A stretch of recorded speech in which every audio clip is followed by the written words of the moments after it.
बिस्मिल्लाहिर्रहमानिर्रहीम। अस्सलाम वालेकुम। ये सन 1986 के किसी दिन की बात है जब क्राइम ब्रांच ने मुसाफिर खाना में डी कंपनी के हेडक्वार्टर पर छापा मारा था। पुलिस वाले हैरान थे कि रात दिन गहमा गहमी में घिरी इस बिल्डिंग को क्या हो गया है कि वो सुनसान पड़ी है। पुलिस के मुसल्लह गार्ड्स बिल्डिंग के दाखिली रास्तों पर तैनात थे और सीनियर अफसरान दाऊद इब्राहिम की तलाश में बिल्डिंग का कोना कोना तलाश कर रहे थे। इमारत के चंद कमरों में सोए हुए लोगों की नींदों में खलल वाक़या ज़रूर हुई, लेकिन जिस शख्स दाऊद इब्राहिम की तलाश में पुलिस पूरी तैयारी से यहाँ आई थी, इसका नामो निशान ना था। पुलिस ने तमाम लोगों को इमारत से बाहर निकाल दिया। पुलिस ने दाऊद इब्राहिम और अंडरवर्ल्ड के दीगर करता धर्ताओं के खिलाफ एक ग्रैंड ऑपरेशन शुरू कर दिया था। दाऊद इब्राहिम को पूरी तरह अंदाज़ा हो चुका था कि अब मुंबई में इसका रहना मुहाल है। पुलिस वाले मुसाफिर खाने से सिर्फ दाऊद इब्राहिम के भाइयों और कज़नों को ही गिरफ्तार कर सके थे। ये छापा पुलिस कमिश्नर DS सोमन के स्पेशल ऑर्डर की बुनियाद पर मारा गया था। कमिश्नर ने बड़ी एहतियात के साथ सारा मिशन तरतीब दिया था और अहलकारों का इंतखाब भी बतौर ख़ास किया था ताकि दाऊद इब्राहिम फरार ना हो सके, लेकिन वो नाकाम रहा। उस वक्त अंडरवर्ल्ड के बड़े डॉन यानी हाजी मस्तान और करीम लाला तो कानून के मुताबिक जिंदगी गुजार रहे थे, लिहाजा अब बम्बई अंडरवर्ल्ड का हकीकी डॉन दाऊद इब्राहिम था, जिसके लिए पुलिस ने नाकाबंदी कर रखी थी, जगह जगह मुखबर फैला रखे थे और मुसाफिर खाना पर छापा भी पूरी तैयारी और एहतियात से मारा गया था, लेकिन दाऊद इब्राहिम उन्हें नहीं मिल सका। दरअसल दाऊद इब्राहिम ने भी महकमा पुलिस में अपने मुखबर पार रखे थे। इन मुखबरों ने दाऊद इब्राहिम से वफादारी निभाई थी और ऑपरेशन की बर वक्त इतला देकर इसे इतना वक्त फराहम कर दिया था कि वो राह फरार इख्तियार करके ज़ेरे ज़मीन चला जाए या किसी दूसरे मुल्क फरार हो जाए। दाऊद इब्राहिम ने अपनी जड़ें इतनी फैला ली थीं कि अब इसे गिरफ्तार करना महकमा पुलिस के बस से बाहर नजर आता था। पुलिस के लिए अब वो एक छलावा साबित हो रहा था, जो कभी भी वहां नहीं होता था जहां पुलिस के मुताबिक इसे होना चाहिए था। दाऊद इब्राहिम की सरपरस्ती करते वक्त पुलिस वालों ने सोचा था कि एक को डॉन बनाकर दूसरे डॉन को ख़त्म कर देंगे और फिर दाऊद इब्राहिम तो इनके हाथ तले है ही, इससे भी निमट लेंगे। लेकिन उन्होंने जिस पौधे की आबियारी की थी, अब वो एक ऐसा तनावर और मजबूत दरख्त बन चुका था कि इसे काटने की हिम्मत खुद इनमें भी नहीं थी। पुलिस वाले ये समझे थे कि वो दाऊद इब्राहिम को अपने मकसद के लिए इस्तेमाल कर रहे हैं, लेकिन दाऊद इब्राहिम इनसे ज़्यादा चालाक साबित हुआ। वो महकमा पुलिस को अपने मकसद के लिए इस्तेमाल करता रहा। पुलिस के लिए काम करते करते वो इनका बॉस बन बैठा था। बम्बई से दमान तक, इलेक्ट्रॉनिक से सोना चांदी तक, हर बंदरगाह और हर चीज़ पर अब दाऊद इब्राहिम का हुक्म चलता था। गुजरात जो किसी ज़माने में पठान ग्रुप के कब्ज़े में था, अब दाऊद इब्राहिम के ज़ेरे दस्त आ चुका था। पुलिस की ज़ेरे निगरानी बम्बई का डॉन बनने वाला दाऊद इब्राहिम अब पूरे मुल्क में अपनी जड़ें फैला चुका था। सन 1982 में दाऊद इब्राहिम को जेल की सलाखों के पीछे धकेल दिया गया था। ये दाऊद इब्राहिम की ज़िंदगी में पहली बार था कि स्मगलिंग के इल्ज़ाम में इसे जेल जाना पड़ा था। इससे पहले जब इसे सन 1977 में गिरफ्तार किया गया था तो इस पर एक मामूली चोरी का इल्ज़ाम था, लेकिन साबर की मौत के बाद इसकी ताकत और दहशत बढ़ती चली गई। दाऊद इब्राहिम को सन 1983 में बाइज्जत बरी कर दिया गया था। इन्हीं दिनों में दाऊद इब्राहिम ने अपने गैंग को मजबूत से मजबूत तर बना डाला और इसी दौरान बम्बई में लाकानूनियत और कत्ल गारत गरी का दौर दौरा रहा। अब समद खान के कत्ल के बाद पुलिस दाऊद इब्राहिम के पीछे लगी हुई थी। वो समद खान के कातलों में सरे फहरिस्त था, जिसकी तलाश के लिए जगह जगह छापे मारे जा रहे थे, लेकिन पुलिस के हिस्से में नाकामी ही आ रही थी। दाऊद इब्राहिम बम्बई से दुबई फरार हो चुका था। पहले तो इसने बम्बई से दिल्ली के लिए मुकामी फ़्लाइट पकड़ी और फिर वहां से दुबई के लिए राह फरार इख्तियार की। दाऊद इब्राहिम ने पुलिस को कानो कान खबर न होने दी थी कि इनकी जानिब से इसका पासपोर्ट जब्त करने से इसे कोई फ़र्क नहीं पड़ता। इसने इसका इंतज़ाम पहले ही कर रखा था। इसने इसी दिन के लिए एक और पासपोर्ट बना रखा था। जब पुलिस वाले इसके दफ्तर में इसे तलाश कर रहे थे तो वो दुबई की जानिब रवां दवां था। डोंगरी में पैदा होने वाला ये बच्चा बम्बई का डॉन बनकर दुबई मुंतकिल हो चुका था, लेकिन इसका असर और रसूख बम्बई पर इसी तरह कायम रहा, बल्कि वो अब पूरे भारत में अपना हुक्म चला रहा था। जैसे ही जहाज के पहिए एयरपोर्ट के रनवे से लगे, दाऊद इब्राहिम ने सुख का सांस लिया। एयरपोर्ट से बाहर आते ही दाऊद इब्राहिम खुशी और खौफ की दरमियानी कैफियत से दो चार था। इसे अंदाज़ा था कि अब बम्बई की गलियां इसके लिए अजनबी हो चुकी हैं। हो सकता है ये जुदाई वक्ती हो, और ये भी हो सकता है कि ये जुदाई हमेशा हमेशा के लिए हो। दाऊद इब्राहिम इन्हीं सोचों में गुम था। इससे पहले भी दाऊद इब्राहिम दुबई आ चुका था, लेकिन बतौर मुसाफिर। इस मर्तबा तो वो दुबई को अपना वतन बनाने के लिए आया था। दाऊद इब्राहिम का जहन पूरी तरह मंसूबा बंदी में मसरूफ था। वो आने वाले दिनों के बारे में कोई हिकमत अमली बना रहा था। दाऊद इब्राहिम को अंदाज़ा था कि खालिद पहलवान का बाप तो अब इसकी ज़िंदगी में बंद हो चुका है, इसलिए अब इसे कोई नया बाएतमाद शख्स तलाश करना होगा जो इस दियारे गैर में इसका साथ दे सके। दुबई में दौलत कमाने के बहुत से मौके थे और दाऊद इब्राहिम इन मौक़ों से भरपूर फ़ायदा उठाना चाहता था, लेकिन यहाँ इसे तमाम सरमायाकारी कानूनी तरीके से करनी थी। इसे अपने काले धन को दुबई में सफ़ेद धन में तब्दील करना था। बॉलीवुड से घोड़ों की रेस तक और रियल एस्टेट बिजनेस से शेयर मार्केट तक, हर जगह दाऊद इब्राहिम किस्मत आजमाने का ख्वाहिशमंद था।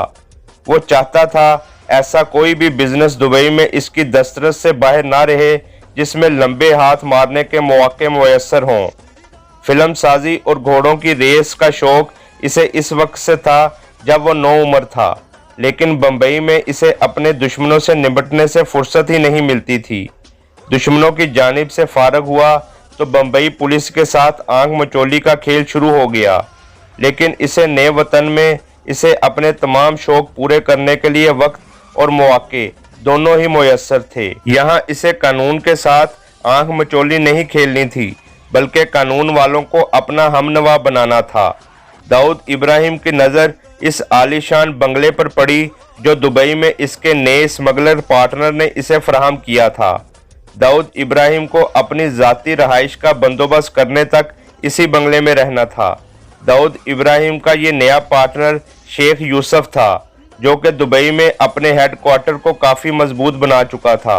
एक मर्तबा फिर अपनी मंसूबाबंदी की जानिब आते हुए इसने सोचा कि दुबई में अपना सेटअप बनाने के लिए इसे अपने एतमाद के साथियों को दुबई लाना होगा।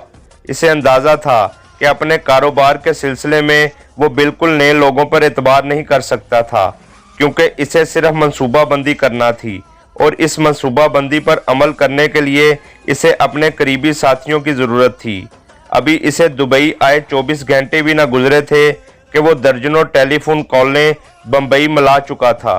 इन कॉलों को मसूल करने वालों में कई सीनियर पुलिस अफसर, सियासतदान और इसके करीबी साथी शामिल थे। एक जानिब तो इसने अपनी मदद करने वाले पुलिस अफसरों और सियासतदानों का शुक्रिया अदा किया, और दूसरी जानिब इसने अपने साथियों को हदायत की कि पहली फुर्सत में अपना सारा कारोबार और बोरिया बिस्तर लपेटें और दुबई के लिए रवाना हो जाएं। ये हुक्म मिलते ही दाऊद इब्राहिम के करीबी साथी दुबई रवाना होने की तैयारी करने लगे। जल्द ही अपने मामलात निपटा कर ये लोग दुबई रवाना हो गए। दाऊद इब्राहिम को दुबई में सबसे पहले मिलने वाला शख्स इसका छोटा भाई अनीस इब्राहिम था। इसके बाद अनिल पराब उर्फ वांगिया दाऊद इब्राहिम के पास पहुंचा। इसके बाद यके बाद दीगरे सुनील सावंत उर्फ श्वेता, मनीष लाला, अली अब्दुल्ला अंतोले और दीगर साथी भी दुबई के लिए रवाना हो गए। दाऊद इब्राहिम के 2 करीबी साथियों को पुलिस और इंतहाई पेचीदा अदालती मामलात से जान छुड़ाने में कई माह लग गए थे।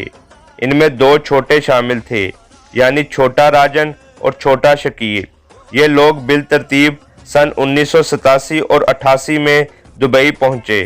छोटा राजन दुबई में पहले पहुंच गया और अपनी वफादारी, बहादुरी और जहानत की वजह से दाऊद इब्राहिम का दायां बाजू बन चुका था।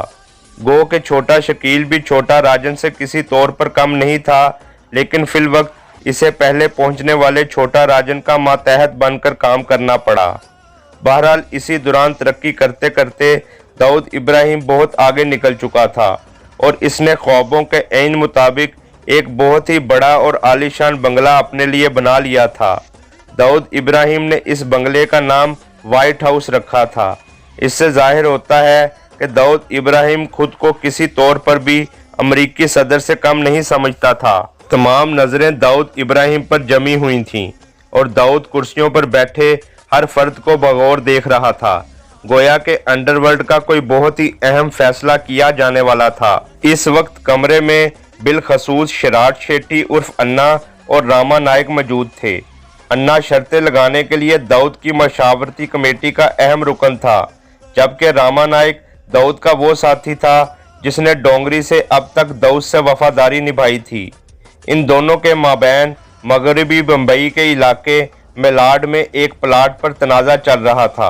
ये तनाज़ा अब खतरनाक सूरत हाल इख्तियार कर चुका था और किसी भी वक्त खून खराबे का बायस बन सकता था, लेकिन चूंकि दोनों ही दाऊद के करीबी साथी थे, इसलिए उन्होंने फैसला किया कि इस मसले के हल के लिए दाऊद से रुजू करें। उन्हें पूरा एतमाद था कि दाऊद इनके माबैन इंसाफ के साथ फैसला करेगा। शराड उर्फ अन्ना का मौक़िफ़ था कि इस प्लाट को पहले इसके साथियों ने तलाश किया था और इस प्लाट पर कब्जा करने के लिए इक़दामात भी सबसे पहले इसी ने उठाए थे, जबकि रामा नायक का मौक़िफ़ ये था कि प्लाट का मालिक माजी के किसी एहसान की वजह से प्लाट इसे देने पर राज़ी था, लेकिन अन्ना के कारिंदों ने प्लाट के मालिक को धमकियां देना शुरू कर दी और वो खौफ के मारे पीछे हट गया। दाऊद इब्राहिम खामोशी के साथ अपने दोनों इंतहाई करीबी साथियों के दलाइल सुनता रहा और चंद एक सवालात इनसे पूछे। कुछ देर सोचने के बाद दाऊद ने कहा, रामा, मेरा ख्याल है कि तुम अन्ना के हक में प्लाट छोड़ दो और अन्ना, तुम इस प्लाट के बदले में रामा को कुछ रकम अदा करोगे। अब तक माहौल पर मुकम्मल सकूत तारी था। सब लोग खामोशी के साथ इस इंतजार में बैठे थे कि शायद दाऊद इस बात की कोई वजाहत भी पेश करेगा कि आखिर क्यों इसने रामा के हक में फैसला ना दिया था, लेकिन दाऊद ने इसके बाद एक लफ्ज़ भी ना कहा। इसके बाद वो बाहर जाने के लिए दरवाजे की जानिब मुड़ा। इसी लम्हे रामा, जो कि गुस्से के मारे खोल रहा था और अब तक अपना गुस्सा दबाए बैठा था, बोला, भाई ये गलत बात है, मेरा तो नुकसान हो जाएगा, आप नाइंसाफ़ी कर रहे हो। दाऊद ने इस बात का जवाब देने के बजाय फौरन ही कमरे से बाहर निकलने को तरजीह दी। शराट अपनी कुर्सी से उठा और फौरन ही दाऊद के पीछे हो लिया, जबकि रामा सर पकड़े अभी अपनी कुर्सी पर ही बैठा था। रामा ने छोटा राजन की जानिब देखा और कहा, मुझे ये फैसला हरगिज मंजूर नहीं। आज सबको अंदाज़ा हो रहा था कि अब रामा नायक डी कंपनी से अलहदा हो जाएगा। रामा ना सिर्फ उर्वन गाउली के लिए बहुत ही काबिल एहतराम था, बल्कि बम्बई अंडरवर्ल्ड माफिया में भी रामा का काफ़ी मुकाम था। इसे सिर्फ इस बात का गुस्सा ना था कि इसे आज बहुत बड़ा नुकसान हुआ था, बल्कि इसके ख्याल में आज दाऊद भाई ने इससे सही अंदाज से बात भी नहीं की थी। इसे अंदाज़ा होने लगा कि दाऊद ने शराट को पहले ही तसल्ली दे रखी थी कि फैसला इसी के हक में दिया जाएगा। दुबई से बम्बई पहुंचकर बिला आखिर इसने एक ऐसा फैसला किया जो देखने में नामुमकिन था। इसने सोचा कि वो दाऊद का फैसला मानने से इनकार कर देगा। उर्वन गाउली भी रामा के हक में था और इसने रामा से कहा कि दुबई शिफ्ट होने के बाद अब दाऊद बहुत बदल चुका है। शिराट शेट्टी उर्फ अन्ना दाऊद भाई के फैसले पर तो बहुत खुश था, लेकिन इसे रामा का यूं रूठ जाना खौफ में मुब्तला कर गया। शिराट जानता था कि रामा इतनी बड़ी डील इतनी आसानी से अपने हाथ से नहीं जाने देगा। इसके खदशात इस वक्त बिल्कुल सही साबित हुए जब इसके साथियों ने इसे बताया कि रामा अभी तक इस प्लाट से दस्तबरदार नहीं हुआ है, बल्कि इसने प्लाट के मालिक से राब्ता भी कायम कर लिया है। जब दाऊद को मालूम हुआ कि रामा ने इसके फैसले को मानने से इनकार कर दिया है, तो इसने कहा, कुछ ना कुछ तो करना ही पड़ेगा।